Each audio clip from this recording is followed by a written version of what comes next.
Paola Jo from SederQuilts. Oh my goodness, I oftentimes mention that I like to do things in layers.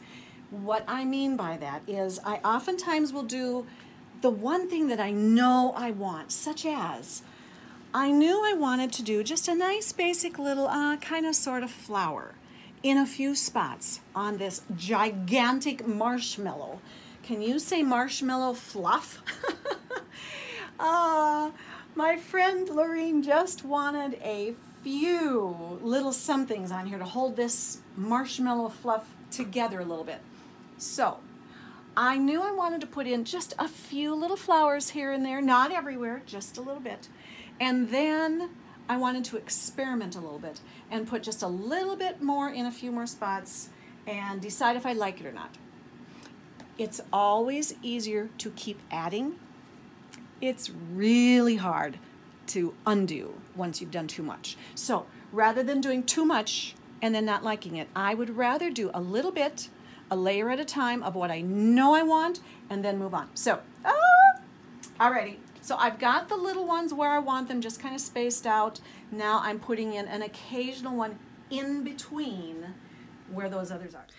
This started as a store-bought comforter with lots of texture on the front but nothing on the back other than these boring little straight lines to hold the whole quilt sandwich together. So we're taking out those little straight lines, and the flowers that I'm adding will actually be the quilting that holds it all together. And don't worry about them being all the same because natural flowers aren't identical. Okay, I've got everything pretty well stabilized here, but it's nothing but fluff. Fluff, fluff, fluff everywhere. But that's okay. I've got it just stabilized enough. I'm going to put the side clamps on, and we're going to do my favorite happy flowers. Actually, I have a couple of different styles of happy flowers, but this is one of my favorites. And it can easily be either a leafy thing or it can be a floral thing, whichever you want. It's kind of a star. And so depending on what I'm doing, I have this same basic thing and I vary it slightly.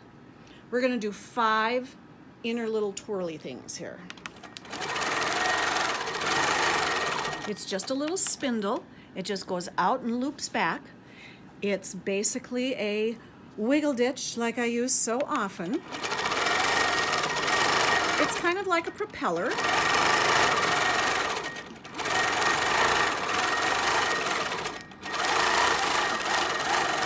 And it can be really quite straight and slightly angular and pointy on one end, or it can be very loopy, and you can do a lot with it. Okay, now once I have the 5 points in there, now we're going to go around the edges with a wiggle ditch.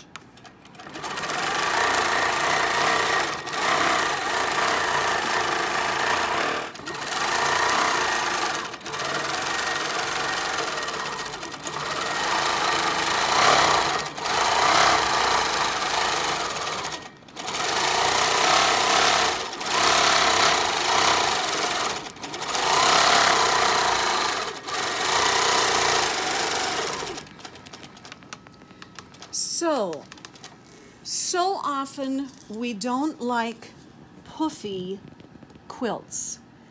We don't like wonky, puffy areas that are uneven because there's so much. What are you going to do with all that? Oh my goodness, my favorite thing is to see what is there, assess what is there, and use it to my advantage. We're going to have wonderful little texture because we have all this puff and we can stitch around it, and oh, I love it.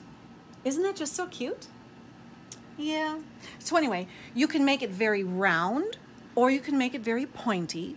You can make it really skinny or kind of fat in that center first part. You can do more layers around it. If I didn't have all these other little twisty things to deal with, I would actually go around it one more time with a little bit softer, less pointy, bigger row, echo, and it looks really cool. But you can turn this into a poinsettia plant, you can turn it into a daisy, you can turn it into a star, you can turn it, all sorts of things. It's wonderful.